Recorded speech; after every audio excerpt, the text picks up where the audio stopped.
നമസ്തേ. ഞാൻ ഇന്ന് വന്നിട്ടുള്ളത് അതിപുരാതനമായ ഒരു അറിവുമായിട്ടാണ്.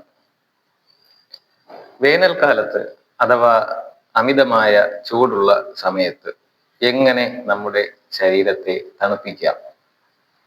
അതിയായ തണുപ്പുള്ള കാലത്ത്, ശൈത്യകാലത്ത് എങ്ങനെ നമ്മുടെ ശരീരത്തെ ചൂടാക്കാം?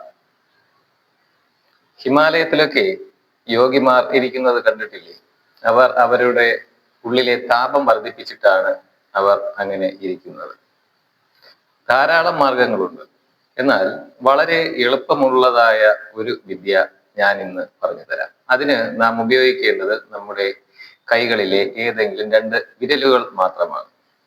ഉദാഹരണത്തിന് ഇങ്ങനെ ഈ രണ്ട് വിരലോ അല്ലെങ്കിൽ ഇങ്ങനെയോ ഒക്കെ നമുക്ക് ഉപയോഗിക്കാവുന്നതാണ്. അതായത് ഇപ്പോൾ വേനൽക്കാലമാണെന്ന് കരുതുക.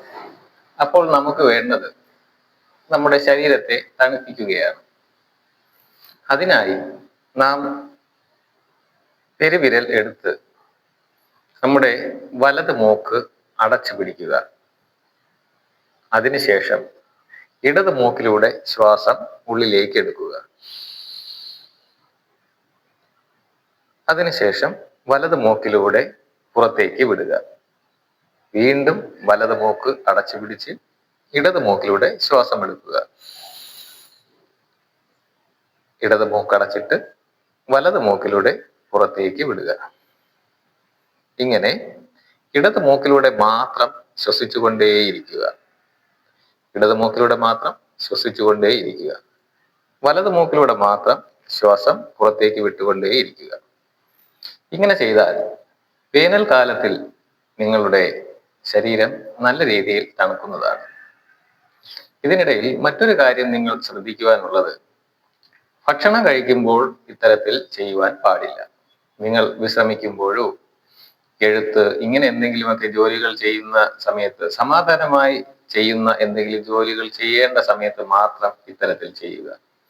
കഠിനാധ്വാനം ചെയ്യുമ്പോൾ ഒരിക്കലും ഇത്തരത്തിൽ ചെയ്യുവാൻ പാടില്ല. ഇനി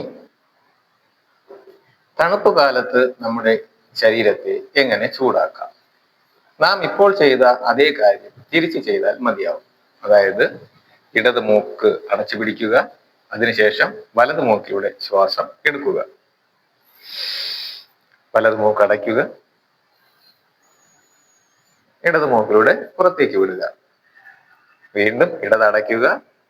വലത് മൂക്കിലൂടെ ശ്വാസം എടുക്കുക. വലത് മൂക്ക് അടയ്ക്കുക. ഇടത് മൂക്കിലൂടെ ശ്വാസം പുറത്തേക്ക് വിടുക.